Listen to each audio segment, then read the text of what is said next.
16 નામ આવે એક મંત્રમાં અને 32 અક્ષર છે. 32 લક્ષણો હોય ને આપણે પૂર્ણ ગણીએ છીએ. 32 અક્ષર અને 16 નામ છે. આ મહામંત્રની જો 16 માળા કરો રોજ તો શ્વાસે શ્વાસે સ્મરણનું પુણ્ય પ્રાપ્ત થાય. દરેક શ્વાસ સાથે તમે ભગવાનનું નામ લીધું, આવું ગણિત બેસી જાય. આ મહામંત્રની 16 માળા કરો. કારણ કે દિવસ દરમિયાન એમ કહે છે કે 21,600 શ્વાસોશ્વાસ થાય 24 કલાકમાં. જો 16 માળા કરો આ મહામંત્રની તો શ્વાસે શ્વાસે સ્મરણનું ફળ મળે.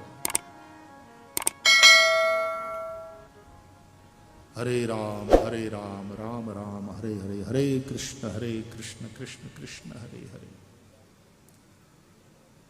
બ્રહ્મલીન પૂજ્ય ડોંગરે બાપજી તો આ મહામંત્રનું ખૂબ સંકીર્તન અને એનો જાપ કરાવતા. કોઈ કથા માગવા આવે ને તો એમ કે પેલા ગામના કોઈ મંદિરમાં ભેગા થાવ, કોઈ આશ્રમમાં ભેગા થાવ, આ મહામંત્રના જપ કરો, અથવા તો નોટબુકમાં તમારે લખવા હોય તો મંત્ર લેખન કરો.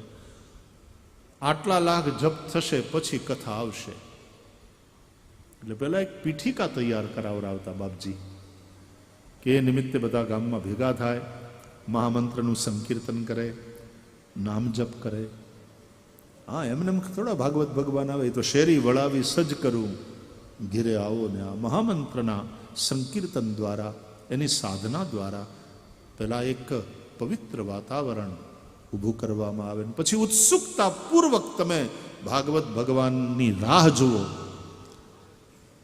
હવે ઉત્સુકતા રહી નથી. એમ થાય કે ચૈત્ર મહિનો કથા તો ગામે ગામ ગલીએ ગલીએ વંચાતી જોઈએ, એમાં છે હવે હું બહુ મોટું.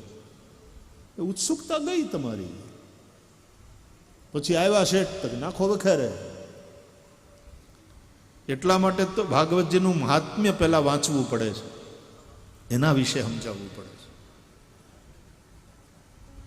કે સ્વયં દેવર્ષિ નારદે જ્યારે ભક્તિ દેવીને જમનાને કાંઠે રડતા જોયા, એના બંને પુત્રો જ્ઞાન અને વૈરાગ્યને મૂર્છિત જોયા, ત્યારે એને જગાડવા માટે થઈ અને જ્ઞાન વૈરાગ્ય સમેત ભક્તિનું ગેહે ગેહે જને જને સ્થાપન કરવા માટે થઈ નારદજીએ પ્રતિજ્ઞા કરી. આકાશમાં આકાશવાણી થઈ, તમારો ઉદ્યમ સફળ થશે એના માટે થઈને તમે સત્કર્મ કરો. નારદજી અનેક લોકોને પૂછ્યું, સત્કર્મ કયું પણ કરું હું? અનેક સત્કર્મો છે. ત્યારે સનત કુમારોએ નૈમિષારણ્યમાં દેવર્ષિ નારદનું માર્ગદર્શન કર્યું કે સત્કર્મ સૂચકો નૂનમ જ્ઞાન યજ્ઞ સ્મૃતો બુધૈ. સત્કર્મ સૂચક છે જ્ઞાન યજ્ઞ. તમે ભાગવત જ્ઞાન યજ્ઞ કરો. નારદજીએ કહ્યું, ભાગવત તો વેદો અને ઉપનિષદોનો જ સાર છે. મેં વેદ ઘોષ દ્વારા જ્ઞાન વૈરાગ્યને જગાડવાની કોશિશ કરી. ઉપનિષદોના સારરૂપ ભગવદ્ ગીતાના પાઠથી, ગીતા પાઠૈર મુહુર્મુહુ, જ્ઞાન વૈરાગ્યને જાગૃત કરવાનો પ્રયાસ કર્યો. અને એનાથી ન થયા એ આ ભાગવતથી થશે. સનત કુમારોએ સમજાવ્યું, આંબા વગર કેરી ન આવે, પણ કેરીમાં જે સ્વાદ હોય છે એ આંબામાં નથી હોતો. નારદજી, વેદો અને ઉપનિષદો વગર આ ભાગવત નહીં, પણ ભાગવતમાં જે સ્વાદ છે એ તો વેદો અને ઉપનિષદોમાં નથી. માટે આપ ભાગવત જ્ઞાન યજ્ઞ કરો. સનત કુમારોને મનાવ્યા, તો પછી તમે જ કથા સંભળાવો, હું આયોજન કરું.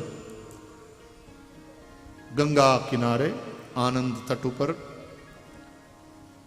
આયોજન થયું ભાગવતનું. સનત કુમાર વક્તાના પદે બિરાજ્યા. નારદજી આયોજક છે. અનેકાનેક સંતો ઋષિઓ મહાપુરુષો પધાર્યા. ભૃગુર વસિષ્ઠશ્ચ વનશ્ચ ગૌતમો મેધાતિથિર દેવલ દેવ રાતૌ. વિરક્ત મહાપુરુષો પોતાના શિષ્યોને સાથે લઈને આવ્યા. અને ગૃહસ્થ ઋષિઓ પોતાના પરિવારજનો સાથે આવ્યા. બહુ મોટો સમુદાય ગંગાના કિનારે એકત્ર થયો. અને ત્યાં સનત કુમારોએ ભાગવતજીનો મહિમા ગાયો. અને મહિમા હજી ગાતા હતા ત્યાં તો મહિમા દેખાયો નારદને કે જમનાજીને કાંઠે રડતી હતી ભક્તિ. એ હસતી નાચતી ગાતી પોતાના બે દીકરા જે મૂર્છિત પડેલા જ્ઞાન અને વૈરાગ્ય એ જાગી ગયા જમનાજીને કાંઠે, કિશોર બન્યા, તરુણ, ટીનેજર્સ, માતા યુવતી પોતાના દીકરાઓને આ રીતે નાચતા ગાતા હસતા જોઈને કઈ મહારાજી ન થાય. ભક્તિ મહારાણી પોતાના બંને દીકરા જ્ઞાન વૈરાગ્યને લઈ અને જમનાજીને કાંઠેથી કથા ચાલતી હતી જ્યાં ગંગાના કાંઠે ત્યાં આવ્યા. વૃંદાવનમાંથી હરદ્વાર અને જાત્રામાં વચ્ચે કેટલાય જોડાયા સાથે, અનેક તીર્થો, ચારેય વેદો બધા જ આવ્યા. મહાન સમુદાય ભેગો થયો. ભક્તિ દેવીએ કહ્યું કે હું તો કલિયુગમાં હાવ નષ્ટ થવાને આરે હતી, તમારી આ કથાના રસથી મને નવજીવન મળ્યું. મારા પુત્ર જ્ઞાન અને વૈરાગ્ય જાગી ગયા. હું આ કથામાં આવી છું. હે મહાપુરુષો, મારે અહીંયા રહેવું છે. હું ક્યાં બેસું? આસન આપવું જોઈએ ને કોઈ મહાન વ્યક્તિ આવે એટલે. શરદ કુમારોએ ભક્તિ દેવીનું સ્વાગત કર્યું અને આસન આપ્યું. બિરાજો બિરાજો. ક્યાં? બોલે કથા સાંભળવા બેઠેલા અમારા શ્રોતાઓના મનમાં બિરાજો.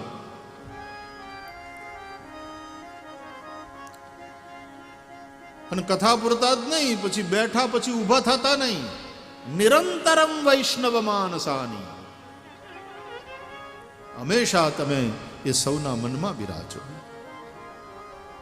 સનત કુમારોએ ભાગવતી કથાનો મહિમા ગાયો. કોઈ ગમે તેવો કાયિક વાચિક માનસિક પાપ કરનારો મહાપાપી કેમ ન હોય, અવગતિયો જીવ, પ્રેતયોનીમાં પહોંચેલો કોઈ જીવ, એ પણ શ્રીમદ ભાગવતના શ્રવણથી એવો જ્ઞાનનો પ્રકાશ થાય છે કે મુક્તિને પામે છે. આત્મદેવ બ્રાહ્મણ અને એની પત્ની ધુંધુલીનો દીકરો ધુંધુકારી મહાપાપી અને મર્યા પછી પ્રેત બન્યો. આત્મદેવ બ્રાહ્મણના બીજા દીકરા ગોકર્ણ મહારાજે પિતૃગયામાં શ્રાદ્ધ કર્યું એનું, તોય એની મુક્તિ ન થઈ. પ્રેત યોનીના એ જીવે તો ત્યાં સુધી કહી દીધું કે આમ તમે હરાજ કરાવ્યા કરશો એનાથી કાંઈ વળવાનું નથી, મારી મુક્તિ થશે નહીં. ગયા શ્રાદ્ધ શતે નાપી નમે મુક્તિ ભવિષ્યતિ. 100 ગયા શ્રાદ્ધ કરશો તોય મારી મુક્તિ નહીં થાય. ત્યારે ગોકર્ણને થયું કે અમારા પિતૃઓની મુક્તિ તો થવી જોઈએ, એના જીવ અવગતે જાય એ કેમ ચાલે? નિત્ય સંધ્યા કરે છે. એક દિવસ સૂર્યનારાયણને પૂછ્યું કે તમે તો હવની બુદ્ધિમાં પ્રકાશ કરનારા દેવ છો, ધિયો યો નઃ પ્રચોદયા. હે સવિતા દેવ, 100 ગયા શ્રાદ્ધથી જેની મુક્તિ ન થાય એની મુક્તિ કઈ રીતે થાય બતાવો. અને સૂર્યનારાયણે પ્રેરણા કરી, શ્રીમદ ભાગવતાન મુક્તિ સપ્તાહમ વાચનમ કરું. એની મુક્તિ થશે શ્રીમદ ભાગવતથી. તમે 7 દિવસ પર્યંત શ્રીમદ ભાગવતનું ગાયન કરો. અને ગોકર્ણે ગામનાને બધાને ભેગા કરી આયોજન કર્યું, ભાગવત સપ્તાહ કરી. અને એક 7 ગાંઠવાળા વાંસમાં પેલો પ્રેત વાયુરૂપ ધારી વાંસમાં ઘૂસ્યો, શ્રવણ કરતો રહ્યો. એક એક દિવસની કથા પૂરી થતા એક એક ગાંઠ, આ વાંસનાનો ગાંઠ છે, આ વાંસનાનો વાંસ છે. અને એમાં ગાંઠ્યું એટલે આપણા શરીરમાં વાસના હોય, આપણને પૈસામાં વાસના હોય, થાય આપણને મકાન જમીન જાયદાદમાં વાસના હોય, આપણને પત્નીમાં વાસના હોય કે પતિમાં હોય, ને આપણને આપણા છોકરાઓમાં હોય, આપણને સમાજમાં આપણું નામ થાય, હું પહેલે નંબરે રહેવો જોઈએ, બધા મને પૂછવા જોઈએ. આવા કેટલાય પ્રકારની વાસના હોય છે. એક એક ગાંઠ તૂટતી રહે વાસનાની, અને માણસ અંતે વાસના રહિત થઈ અને મુક્તિને પામે છે.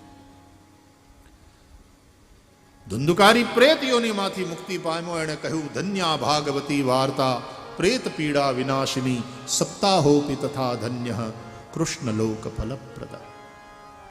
આ ભાગવત કથાને ધન્ય છે જે પ્રેત પીડામાંથી મુક્ત કરે છે. આ ભાગવત સપ્તાહને ધન્ય છે જે શ્રી કૃષ્ણ લોકની પ્રાપ્તિ કરાવે છે. આ દુઃખમય સંસારમાંથી માણસને ઉઠાવી અને આઠે પહોર આનંદમાં રહેતો કરી દે છે. એવી આ ભાગવતી કથા ધન્ય છે.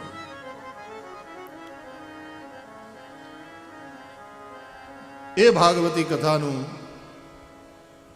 સેવનની વિધિ કથન કર્યું. કેવી રીતે છે? ડૉક્ટર પાસે તમે જાઓ ને તો તમારું પેલા રોગ પરીક્ષણ થાય, પછી એ રોગની ચિકિત્સા નક્કી કરે, લાઇન ઓફ ટ્રીટમેન્ટ, અને પછી દવા આપ્યા પછી તમને સમજાવે કઈ દવા કેટલી વાર અને કેવી રીતે લેવાની છે, જમ્યા પહેલા, જમ્યા પછી, દૂધની હારે. સેવનની વિધિ બતાવે. એમાં શ્રીમદ ભાગવતના સેવનની વિધિ બતાવી. અને આ રીતે ભાગવતનું મહાત્મ્ય પહેલા ગાયું. સ્વયં સુખદેવજી ત્યાં પધાર્યા અને સુખદેવજી તો એક વાત કરી કે સ્વર્ગે સત્યે ચ કૈલાસે વૈકુંઠે નાસ્ત્યયમ રસઃ અતઃ પિબંતુ સદ્ભાગ્યા મામુંચત કરહિચ. આ જે આનંદ છે ને સ્વર્ગલોકમાંય નથી, સત્યલોકમાંય નથી, વૈકુંઠમાંય નથી, આ માત્ર પૃથ્વી ઉપર છે. અને એ આનંદ, એ રસ તમને મળ્યો છે તો એનો લાભ લ્યો. કોઈ એનાથી વંચિત ન રહેશો, કોઈ આ તકને ગુમાવશો. આમ ભાગવતજીના મહિમાનું પહેલા ગાયન કરવામાં આવે. જ્યાં સુધી મહિમા ન સમજો ત્યાં સુધી પ્રેમ ન થાય. મહિમા જેનો સમજાય ને એ આપણે ત્યાં કોક દી આવે, આપણે એને નોતરા દઈએ, કોક દી પધરામણી કરો ને. નહીં તો જેનો મહિમા તમને ખબર નથી ને તમને ઓળખતા જ નથી તમે, નહીં તમારા ઘરમાં એ ભાઈ એ કઈ બાજુ આમ કેમ હાલે આવો છો પૂછા ગાંચા વગરના.